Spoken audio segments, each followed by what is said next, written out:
Ayan guys, oh, flex ko lang sa inyo. Yan yung ginawa sa pusa namin. Yan kay Peanut, oh. Maraming buhay na to si Peanut, eh. Ayan, ginulpi na naman siya, oh. Ayan, kita nyo ginawa sa nguso niya, oh. Binugbog siya, guys.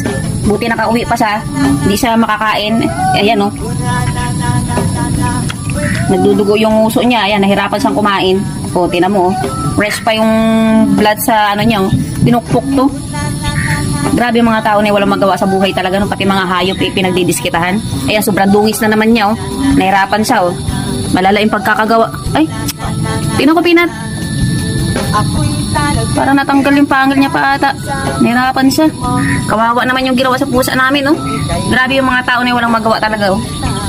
Ayan, sobrang dungis niya.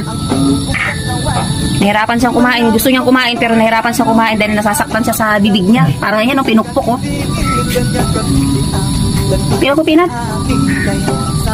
Ay, naku. Ang dami mo ng buhay, Peanut. Dati nakaraan naman, inano naman siya sa may hita.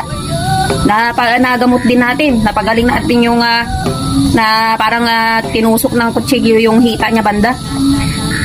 Kawawa naman yung pusa na to. Ang haba na ng buhay niya, ilang buhay na niya. Buti ka mo nakakauwi siya. Yung black na Persian cat namin, di na nakauwi, eh. Ano, Peanut? Ano nangyari sa'yo? Ay, naku, kawawa ka naman. Yan, nahirapan siyang kumain, no? Yan muna, soft diet siya ngayon kasi ano nga, nahirapan siyang kumain. Peanut, tinaw yung mukha mo. Nakita mo ginawa sa'yo, oh. Gala ka kasi ng gala, eh. Hindi ka mapermi sa bahay, eh. Ayan, kita mo nangyayari sa'yo. Kakahanap mo ng chicks yan, tingnan mo.